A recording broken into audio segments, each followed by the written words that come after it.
Hai semuanya, gimana kabar kalian? Semoga selalu dalam keadaan baik. Jadi welcome back again di Andy Kristen Channel. Dan ini adalah segmen Analisa Pagi, segmen di mana kita akan mengulas kembali untuk update news dan juga pergerakan dari market, khususnya market dari Bitcoin. Hari ini kita berada di tanggal 7 November 2025. Teman-teman, kondisi dari makroekonomi nggak terlalu gimana-gimana. Secara berita ya, kemarin kita dapat interest rate decision dari Bank of England, hasilnya suku bunga dipertahankan. Nggak ada perubahan yang gimana-gimana dari Amerika Serikat. Kemarin ada beberapa member FOMC yang speak ya, ada William, ada Supervision Bar, dan juga ada data tentang 4 and 8 week bill auction. Ini terkait dengan obligasi jangka pendek Amerika Serikat yang returnnya sudah mengalami penurunan. Kemudian untuk hari ini kita akan dapat beberapa data lainnya seperti Fed Waller akan speech. Kemudian dari data Cina ada export import. Nah, ini bakalan berpengaruh dengan Indonesia ya, teman-teman. Kalau teman-teman trading di market saham Indonesia akan terpengaruh dengan data ekspor import. Kemudian juga akan ada data Michigan one year inflation expectation dari Amerika Serikat. Menurut saya sekarang data yang bisa dijadikan acuan adalah data Michigan one year inflation ini. Ya, dibandingkan dengan data-data seperti CPI, PPI, atau PCE inflation yang nggak pernah rilis karena government shutdown masih sedang berlangsung sejauh ini. Jadi menurut saya data Michigan ini bisa menjadi satu-satunya data inflasi yang mungkin akan dilirik oleh para investor. Gitu. Sejauh ini itu, kemudian dari liquidation kemarin 575 juta US dollar melayang dari long plus short position. Secara perdagangan kemarin masih terbilang tinggi yang open posisi long sehingga market dibawa koreksi dulu di tengah-tengah ketidakpastian. Sementara dari produk ETF, Bitcoin Spot ETF sama Ethereum sama-sama ada outflow, sama-sama ada arus keluar, di mana Bitcoin Spot ETF arus keluarnya sekitar 137 juta ya. Sementara dari Ethereumnya itu di 118 juta. Sementara dari Solana, Hedera Habar, sama Litecoin ini masih sedikit positif. Itu masih ada inflow yang masuk ya. Kemudian kalau dilihat dari berita atau news, ini ada Presiden Trump yang pidato ya kemarin, di mana Presiden Trump mengatakan ia ingin menjadikan Amerika Serikat sebagai negara adikuasa untuk Bitcoin dan menyebut alasan tersebut karena persaingannya dengan China. Gitu. Kita tahu nih saat ini teman-teman kondisi dari ekonomi Amerika Serikat ini kurang begitu bagus ya kalau menurut saya sendiri.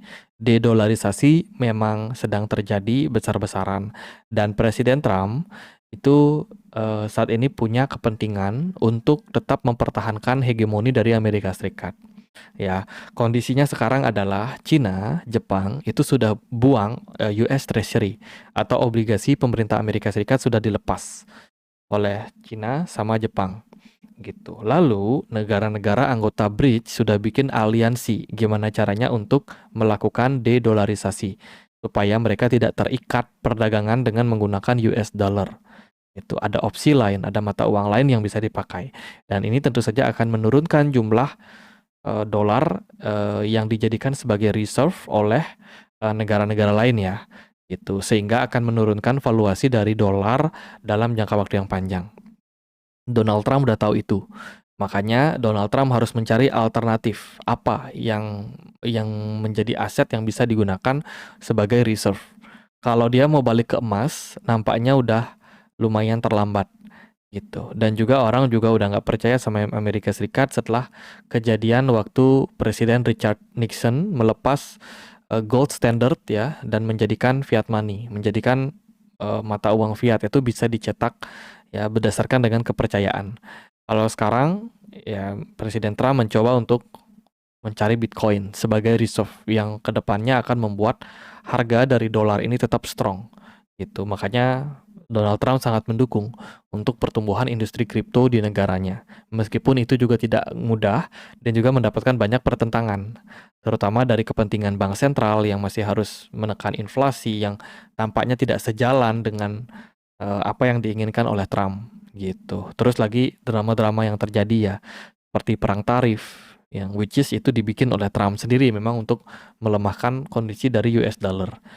Biar apa? Biar masalahnya Amerika Serikat ini kan punya banyak utang. Kalau value dolarnya naik atau tinggi, otomatis value dari utang mereka akan naik juga. Kalau value utangnya ini diturunkan dengan artian Trump bikin ya memanipulasi dalam tanda kutip harga dari dolar biar valuasinya turun, otomatis ke depan Amerika Serikat akan bayar utang lebih sedikit secara value. Secara nominal sih sama aja, tapi secara value itu karena valuasi dari dolarnya turun, otomatis mereka bayar uang akan lebih sedikit gitu. Dan ini yang akan menjadi target untuk Presiden Trump. Di saat yang sama governance shutdown masih berlangsung, teman-teman. Nah, governance shutdown ini nggak selesai-selesai. Itu ya, belum ada pernyataan resmi kapan bakalan diselesaikan. Kemudian, penutupan pemerintah Amerika Serikat berlangsung hingga 36 hari. Resiko kegagalan rancangan undang-undang kripto masih berlanjut. Nah, karena governance shutdown masih berlanjut, otomatis pegawai-pegawai pemerintahan ini pada libur, teman-teman. Nggak dibayar gaji mereka, ya. Jadi, kalau di perusahaan itu kayak cuti tak dibayar ya. Apa sih istilahnya? Ya itulah teman-teman. Pokoknya itu yang sedang terjadi sekarang, makanya pembahasan terkait dengan rancangan undang-undang itu semuanya ketunda. Gitu.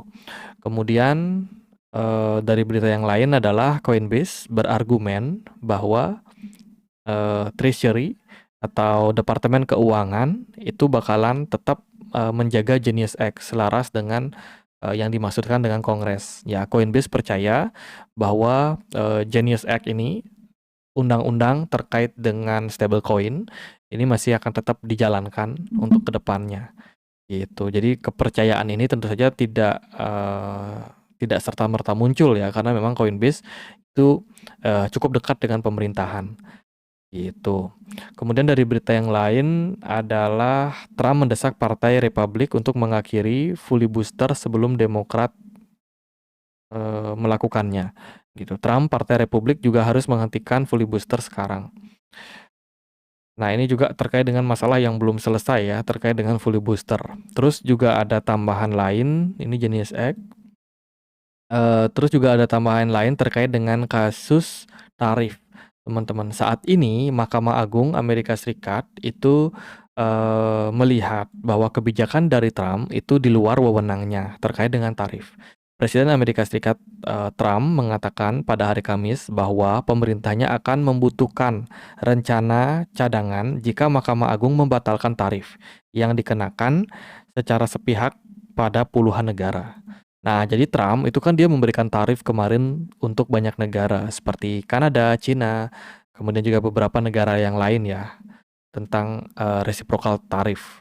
Nah, sekarang Mahkamah Agung ini berusaha untuk membatalkan hal tersebut karena dinilai mungkin tidak dalam wewenangnya Trump ya untuk memberikan tarif tersebut gitu. Nah, bila ini dibatalkan, maka semuanya akan kembali normal.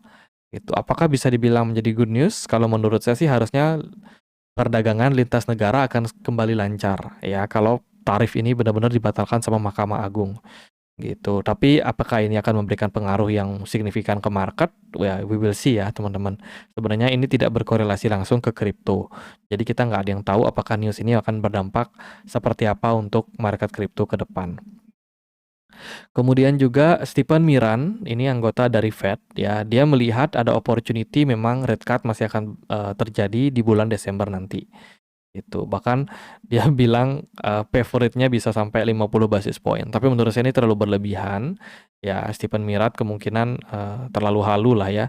Kemungkinan 25 basis point udah cukup lah dalam FOMC atau interest rate decision di bulan Desember nanti. Gitu. Kemudian governance shutdown masih berlangsung, teman-teman. Pengurangan penerbangan di bandara, 40 bandara tersibuk di Amerika Serikat dilakukan secara bertahap. Jadi governance shutdown ini mempengaruhi banyak sektor lini bisnis sekarang, termasuk juga industri penerbangan gitu. Dan impact-nya sangat-sangat kerasa, di mana liquidity makin lama makin seret di market. That's why kalau market crypto belum naik-naik, memang karena kita butuh liquidity lebih banyak. Gini, pasalnya gini teman-teman, governance shutdown itu bukan cuma tentang pemerintah Amerika Serikat yang ditutup ya atau PNS mereka dirumahkan gitu, tapi lebih kepada banyak sekali program-program pemerintah yang juga tidak jalan karena banyak program pemerintah Amerika Serikat itu yang masih didanai dengan hutang. Nah, contohnya adalah kayak bantuan kayak perbaikan gizi gitu. Di Amerika Serikat itu juga ada apa namanya, bantuan untuk mereka yang mungkin punya penghasilan kurang ya, untuk mendapatkan kayak voucher. Voucher itu bisa dipakai buat membeli kebutuhan makanan mereka yang lebih bergizi. Gitu. Jadi ada program seperti itu di Amerika Serikat. Nah, kabarnya juga program tersebut tidak jalan. Kenapa? Karena governance shutdown ini masih sedang berlangsung, sehingga anggaran-anggaran yang harusnya dialokasikan ke hal-hal tersebut nggak nggak ada, teman-teman. Yaitu governance shutdown berpengaruh sebesar itu. Sebenarnya governance shutdown ini aman kalau cuma terjadi kayak dua minggu atau seminggu seperti di pemerintahan Joe Biden kemarin. Tapi di pemerintahan Trump ini benar-benar parah ya, teman-teman. Tidak ada keputusan dari Partai Demokrat sama Republik. Sebenarnya Republik udah setuju untuk menyelesaikan governance shutdown, tapi Partai Demokrat ini memang bermasalah. Memang mereka belum belum legowo ya, belum belum siap untuk melakukan pembukaan untuk governance shutdown-nya gitu. Ya.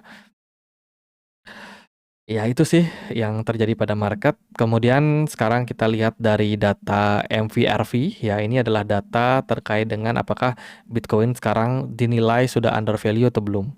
Itu wawasan rasio MVRV Bitcoin saat ini berada di 1,8 sampai 2, menandakan potensi dasar lokal atau menandakan ini sekarang Bitcoin sudah berada di support bottom, support lokalnya gitu. Bukan bukan bottom yang paling bottom ya, tapi bottom lokal gitu, dan harusnya ada kemungkinan buat rebound untuk jangka pendek.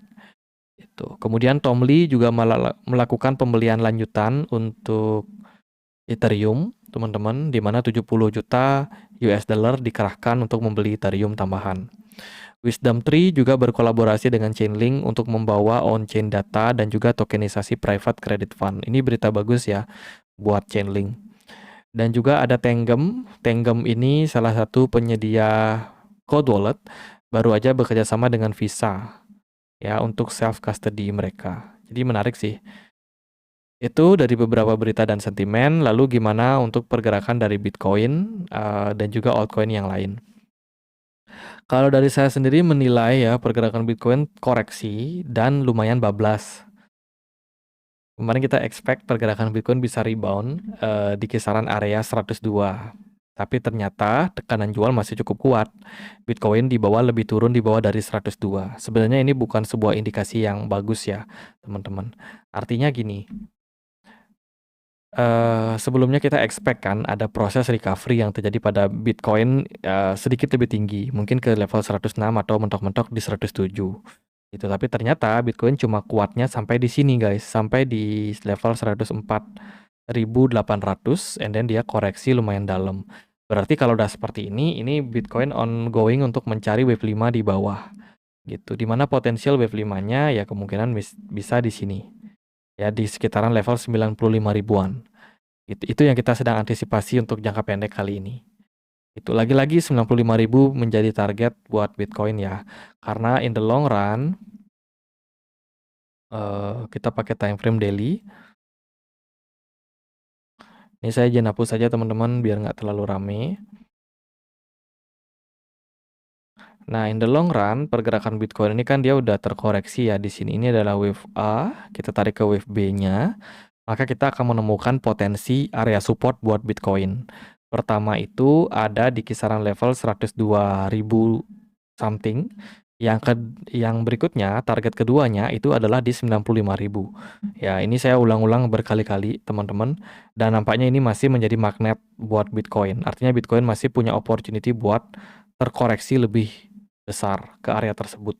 Ya, melihat dari kondisi MACD di daily time frame juga masih cenderung merah, menandakan memang selling pressure belum selesai, bisa aja ada selling pressure tambahan untuk ke depan. So, ini akan membuka potensi buat hal tersebut bisa terjadi.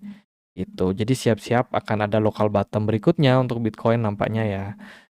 Gitu. Kalau dilihat dari candle daily, sementara ini pergerakan Bitcoin yang turun di bawah dari 101 itu menunjukkan sentimen yang kurang begitu oke secara teknikalnya.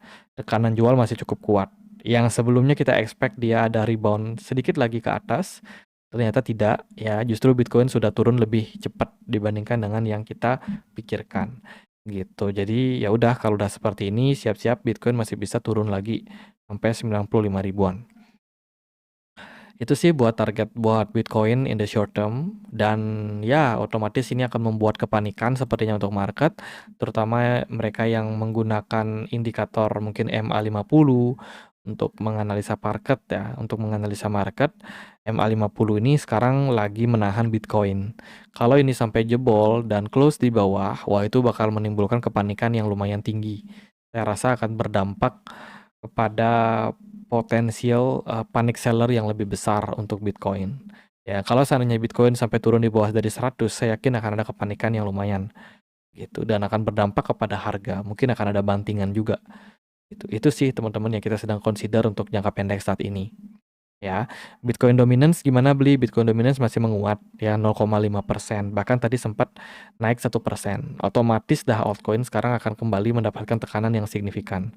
Beberapa altcoin sudah rug pull ya, seperti token Humanity atau H itu udah drop banget secara harga. Menurut saya koin-koin yang memang turunnya itu udah sampai puluhan persen itu jangan dikejar lagi ya teman-teman. Nah ini H ini dia turun parah banget, XPL juga turunnya parah banget. Ada beberapa yang lawan arus, tapi itu wajar banget karena setiap fase bearish akan selalu ada koin yang lawan arus, tapi dia jangka pendek. Lawan arusnya tuh nggak yang jangka panjang.